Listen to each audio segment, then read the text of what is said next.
Rightly so. Yeah. It's a different thing. There's the emotional cost of losing a fight is so much different than losing a game. It's not the same.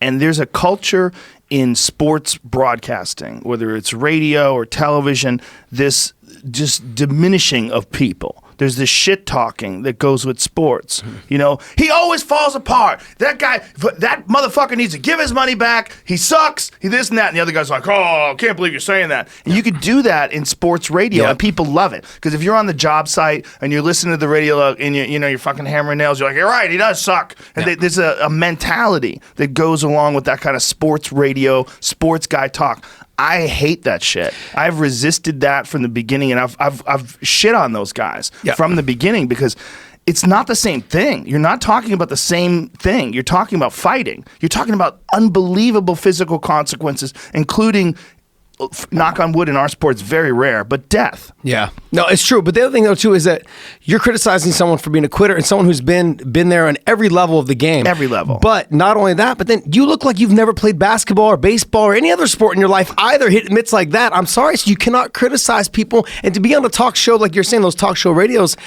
that's the energy you need to bring when you're going against someone like Max Kellerman or any of the other, or Skip Bayless and those guys. Go ahead and have that conversation with them. But you can't look like that and then talk shit.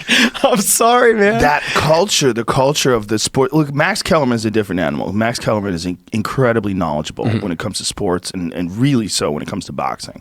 He's not a shit talker. He's just more honest about it. Yeah, that's true. But there's a lot of currency in being a Stephen A. Smith. You know, he's really entertaining. That shit talking that he does, he's a guy that's fun to watch. He talks a lot of shit. He gets real loud, and everybody disagrees with him. And look, it's made him a fantastic career. That's why. And he carries that over to MMA. I think it's a bad idea. Is it a shtick, though? That's my thought. My process, like, you know how Chael has his shtick? Like, he did, and like the camera turns off. Colby has his shtick, and when the camera turns off, they're not that person. Right. Is he that person in real life? I think it blends in.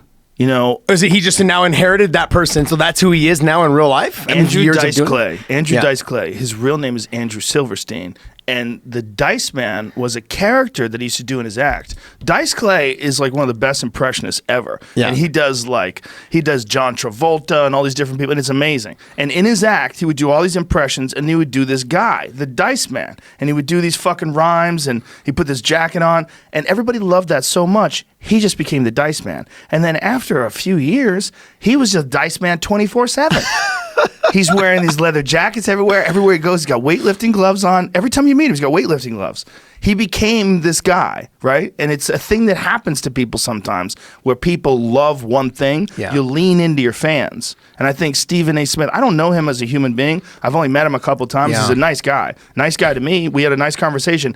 On air, we had a little weirdness because he was just saying, we didn't learn anything about Conor. I'm like, the fuck you didn't? He just destroyed Cowboy in 40 seconds. Like, you learned something. You learned he could perform under the bright lights in a giant pay-per-view after more than a year and a half out of the game. Yeah, you learned something. You just don't know what you